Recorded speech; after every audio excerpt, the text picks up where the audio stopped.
샬롬, 초인류 정상국가 14번째.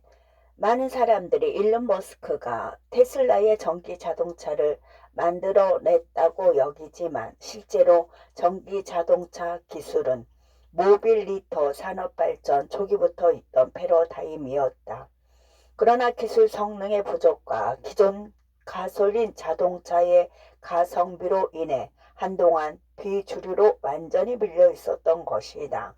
그러나 시대 흐름에 따라 기술과 문화가 바뀌어 버린 것이다. 기술의 경우 전기차 핵심 부품인 리튬 배터리의 성능이 크게 호전되었고, 문화적 차원에서는 환경보호 의식의 강화와 함께 선진국을 중심으로 보조금 제도가 활성화되었기 때문이다.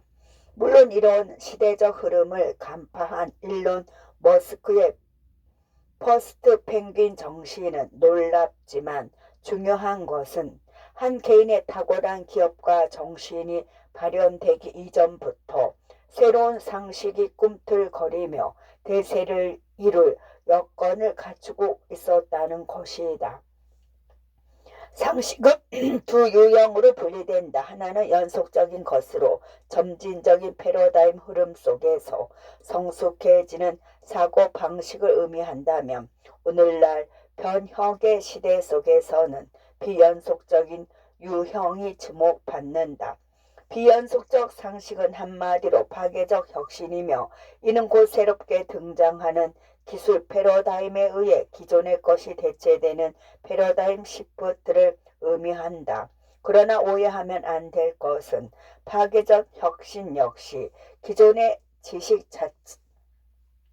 체계가 누적되어 마지막 부분이 변화된 축적의 힘이라는 것이다. 많은 사람들이 혁신에 대해 오해하는 것은 100% 다른 극단적 형태로 받아들인다는 점인데, 실제 혁신은 최소 80% 이상은 기존에 누적된 지식체계를 바탕으로 새로움을 극대화하는 것이다.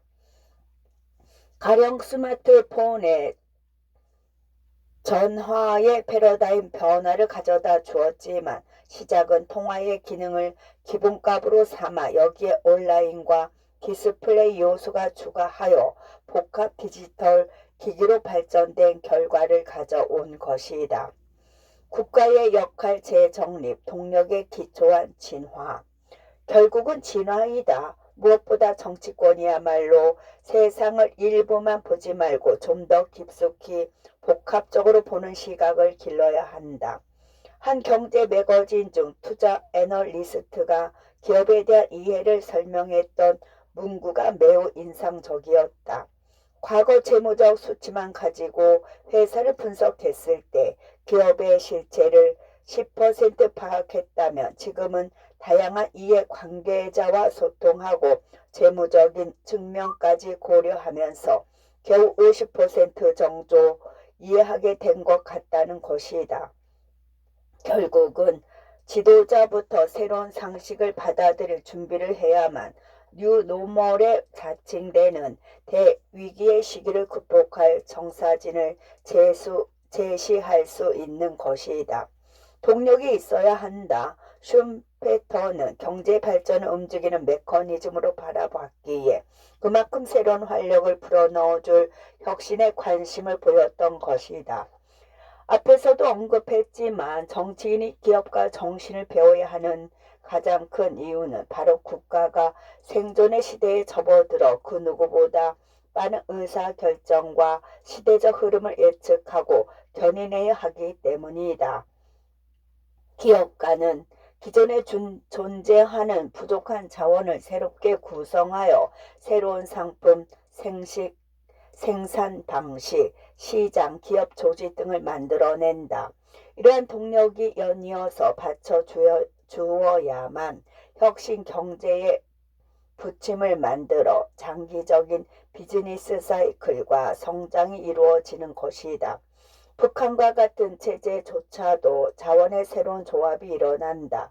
하지만 기업가 정신이 결여된 완전 통제 형태의 사회에는 경제를 생동감 있게 이끌어줄 동적인 요소가 전혀 발견되지 않는다. 그렇기 때문에 노력했던 그 결과는 후진적으로 나타날 수밖에 없고 경제적으로 유미한 성과가 나타나기란 불가능하다. 오늘날 북한이 고난의 행군 이후 가장 큰 경제 위기에 봉착한 것도 이러한 기업가 정신을 실현할 자유와 민주의 요소를 전혀 갖추지 못했기 때문이다. 기업가 정신을 통해 동력을 확보하고 이 동력을 밑거름 삼아 대위기 시대 속 진화를 현실화시키는 것이 정치의 의무이다. 한편 진화는 자기 조직화와 자기 발전의 산물이다. 한마디로 하루아침에 이루어지지 않는다는 것이다. 새로운 동력이 지속될 수 있는 점진적이면서도 누적된 구조적 해법을 정부가 제공해 주어야 하며 구체적으로는 실패로 인한 불이익과 젊은 세대들의 사회 진입 비용을 과감하게 줄여주는 것이다. 바로 이것이 국가가 할 일이다. 실패와 진입에 대한 두려움을 국가가 상쇄시켜 더 나은 미래 대안들을 위한 해법에 사람들이 더 몰입할 수 있게 해준다면 코로나19와 같은 환경 변화 속 창조적인 해법들을 하나둘씩 만들어갈 수 있다고 본다. 결국은 진화를 위한 개념 설계를 국가가 장기적인 안목으로 보장해 주어야 하고 그 방향성은 미래 진화의 비전을 명확하게 제시해 줄 수 있는 정치적 비전으로 말미암아 완성된다. 특히 국민들이 살맛나야 한다. 사람들이 위기 상황 속 극복 의지와 대인들을 만들어내는 데에 흥미를 느껴야 하며 국가는 바로 그런 바이브를 만들어주는 교도부 역할을 해주어야 한다. 그러기 위해서는 정치는 국민들의 건전한 욕심에 주목할 필요가 있다. 일방적으로 억제하고 부정적인 요소로만 바라보지 말고 국민들이 자신의 성공을 통해 꿈과 비전을 실현하고 그들만의 창조적 에너지를 마음껏 발휘하는 샌드박스를 만들어 주는 것이 가장 중요하다. 문제는 지금의 문재인 정권은 국가 주도의 바이브 죽이기에만 혈안이 되어 있다는 것이다. 수십 년 전 민주와 정의만을 앞세운 세상을 이분법적으로 바라보는 이데올로기적 편협함과 결별해야 한다. 과거 노무현 대통령이 자신의 관성을 깨고 과감히 국가 미래를 위한 FTA 협상을 선택하여 지금의 경제 영토를 확장시켜 준 것처럼 미래를 향한 정치적 상상력 발휘와 과거 습관과의 완전한 결별이 그 어느 때보다 요구되는 상황이다. 대통령은 유연한 리더십을 발휘해야지 고집스럽게 본인의 철진한 사상을 국가 미래에 투영시켜서는 안 된다. 그 결과로 인한 피해와 고문의 몫은 오로지 지금의 국민들과 미래의 후손들에게 고스란히 넘어가게 될 것이기 때문이다. 제5장 K인구 이노베이션 인구 위기 젊은 당사자들의 목소리를 듣다. 이번 장은 정치권에서 항상 언급되는 저출산 문제에 대해 논하고자 한다. 시작에 앞서 내가 분명히 말해두고 싶은 것은 고루한 인구 통계를 내세우면서 인구 구조 변화로 인한 인간 멸망 스토리를 얘기할 생각이 없다는 것이다. 나는 우리 정치와 행정이 실패하는 가장 큰 요인은 바로 수요자 당사자의 목소리를 귀담아 듣지 않았기 때문이라고 본다. 허구한 날 우리 정치인은 저출산 운운하면서 이대로 가면 끝장난다며 경고하지만 정작 결혼과 출산의 주인공들인 젊은 남녀의 목소리에 대한 제대로 된 이해도나 현장 속 니즈가 반영되는 경우는 생각보다 많이 부족하다. 기성세대 중에 자신은 출산 문제와는 전혀 상관없다고 생각하는 사람들이 있을 것이다. 이미 기성세대는 한참 전 가정을 이룬 후 알아서들 자녀 낳고 키우고 독립까지 시켰으므로 저출산 이슈는 미래 세대의 영역이라고 생각할 수도 있다. 그러나 인구 문제에 있어 기성세대의 책임이 면제되는 것은 결코 아니다. 왜냐하면 존중과 배려를 바탕으로 2003년 세대의 2030 세대의 정책적 필요를 제대로 듣고 반영해야 하는 의무를 진 기득권은 다름 아닌 기성세대이기 때문이다. 청년들로부터 시작된 출산 문제와 이들의 입장과 생각들을 고려하지 않은 채 그저 저출산 통계치만 제시하면서 어서 결혼하고 애 낳으라는 잔소리로 일관하는 기성세대는 무책임하다. 젊은 남녀가 왜 아이를 낳지 않는지 그리고 그들이 마음 한구석에 숨겨둔 고민들은 무엇이 있는지를 제대로 듣고 그것을 바탕으로 대안을 함께 생각해보는 기성세대의 상상력이 그 어느 때보다 절실하다. 그래서 이번 개인구 이야기는 내가 두루 만든 2030 세대 젊은 남녀 청년들의 의견을 바탕으로 그들의 시각과 생각을 풀어내면서 함께 얘기해 보도록 한다. 비혼주의는 보통 결혼을 하지 않기로 마음먹은 사람들의 선택을 의미하는데 시간이 갈수록 이러한 선택 비율이 높아지는 현상과 그 추세를 이끄는 그룹이 젊은 여성이라는 점을 주목해 볼 필요가 있다. 실제로 비혼주의에 대한 남녀 인식 차이는 극명하게 대조되는데 한 결혼업체 데이터에 의하면 비혼에 대한 인식이 젊은 남성 그룹에서는 절대 과반이 관심 없거나 부정적인 반면 여성의 경우는 정반대로 과반 이상이 긍정적이라는 것이다. 흥미로운 점은 결혼에 긍정을 답한 남녀 모두 출산 계획에 있어서는 거의 동일한 긍정 비율을 보였다는 것이다. 이런 결과를 바탕으로 접근해 본다면 결국 저출산의 첫 시작점은 비혼주의에 대한 이해로부터 시작되어야 한다고 볼 수 있고 특히 이를 더 적극적으로 지지하는 여성들의 마음속 생각들을 들여볼 필요가 있다. 첫째, 그 여성의 고민. 결혼과 출산과 관련하여 아이들로부터 자유로운 여성 삶의 유형은 크게 세 가지로 분류 가능하다. 앞서 설명했던 비혼을 선택하는 여성과 아직 미혼인 여성, 그리고 결혼은 했지만 아이를 낳지 않는 여성 등으로 말이다.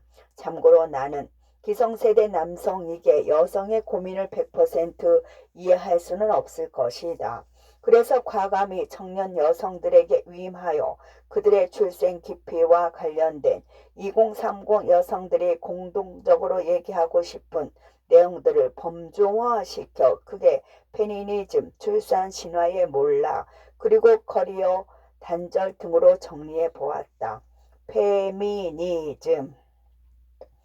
일반적으로 페미니즘의 사전적 정의는 여성과 남성의 권리 및 기회의 평등을 핵심으로 하는 여러 형태의 사회적, 정치적 운동과 이론들을 아우르는 용어라고 한다. 문제는 이런 사전적 용어의 뜻을 따라 우리 사회 내 페미니즘에 대한 합의적 일반 개념 자체가 전혀 정립되지 않은 채 각자 다른 범주 내에서 그것을 이해하고 있다는 것이다. 한 번은 젊은 남자 대학생들과 식사를 한 적이 있는데 내가 페미니즘에 관해 묻자 많은 이들이 페미니즘을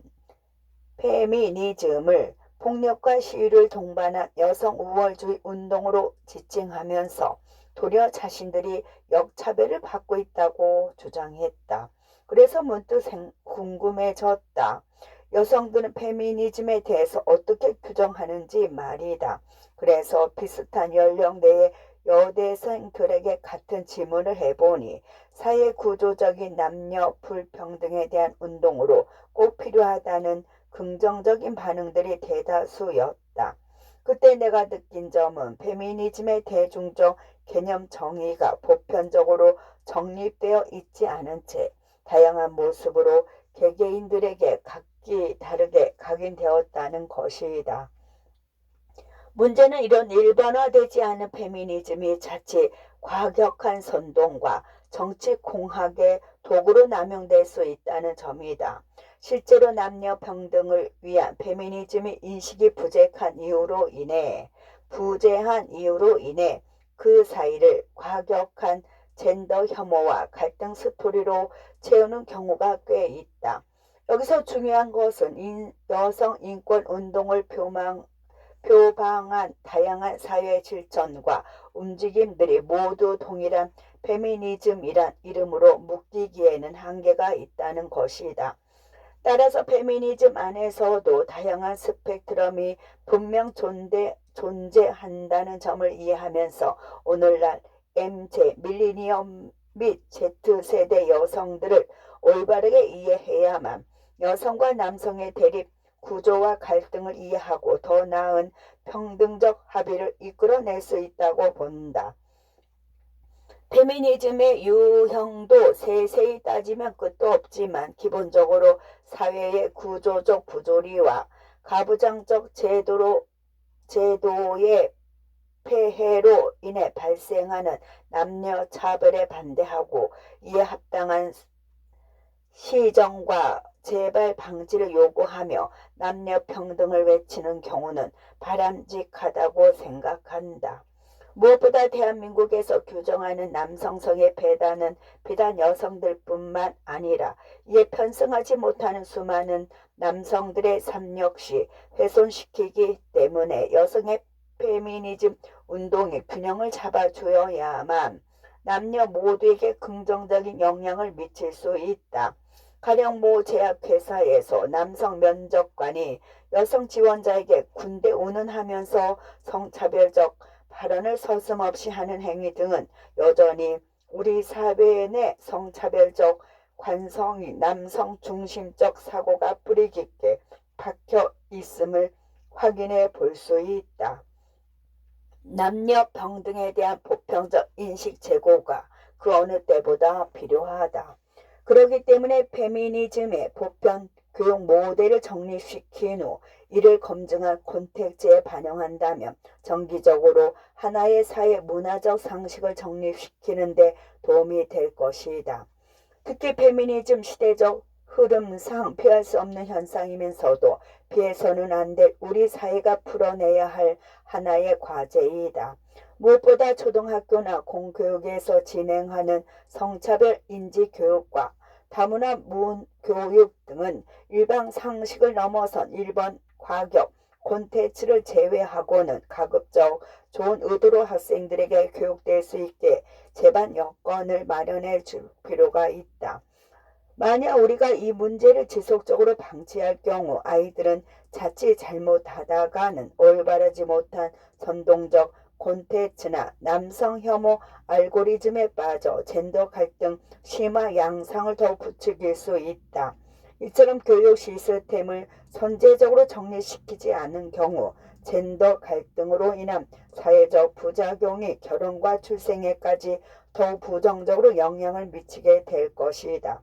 인구 문제 이전에 올바른 남녀 평등의 접점을 찾아내는 페미니즘에 대한 사회적 개념 합의가 전제되어야 한다.